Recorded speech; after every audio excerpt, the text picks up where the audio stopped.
Que l'ordre, c'est l'organe qui doit fédérer l'ensemble de la profession. Et que j'ai grand plaisir à être présent aujourd'hui ici à Marseille lors de vos journées nationales qui mettent en valeur le travail effectué par la profession et par les puéricultrices en particulier. Donc aujourd'hui, ces journées nationales montrent combien notre profession sait être active dans la recherche, dans la publication de ses travaux. Et pour moi, c'est une des raisons de ma présence ici. L'actualité, ça serait mentir que de vous dire que l'actualité principale, elle est politique, hein, puisque l'amendement dit le Houerou, qui a été voté dans la nuit du 9 au 10 avril, veut supprimer l'ordre infirmier. C'est-à-dire qu'il n'a pas supprimé. La loi n'a pas été changée. Pour l'instant, la loi, elle reste la loi. C'est dans le cadre de la loi de santé. Donc cette loi de santé a été votée par l'Assemblée nationale. Maintenant, elle est partie au Sénat. La Commission des affaires sociales va s'en emparer. Je serai auditionné par la Commission des affaires sociales le 30 juin prochain. Et nous avons rencontré une multitude d'acteurs politiques pour leur expliquer ce qu'est l'ordre des infirmiers en 2015. Or, ce qui a été dit dans l'hémicycle à l'occasion du vote de l'amendement Le Houerou, ça n'est pas l'ordre des infirmiers en 2015, c'est l'ordre des infirmiers il y a 4 ans en arrière.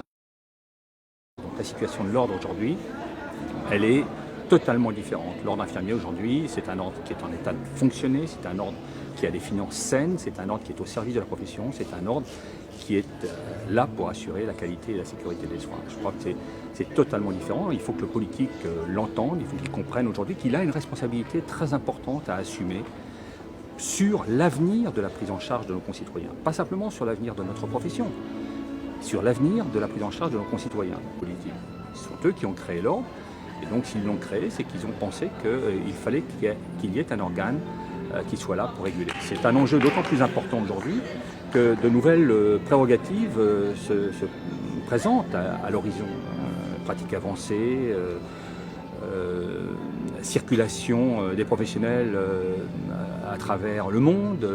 Et on a beaucoup de professionnels qui viennent travailler chez nous et donc l'ordre est chargé aussi dans la régulation d'accepter ou de refuser certains professionnels qui viennent travailler chez nous. Échange avec d'autres pays, j'étais récemment au Québec, on a un accord de reconnaissance mutuelle avec nos amis du Québec. Je recevrai d'ailleurs la semaine prochaine la présidente de l'Ordre des infirmiers du Québec lors de notre colloque au Sénat. Je pense que aujourd'hui, l'ordre est un élément de progrès pour tout le monde.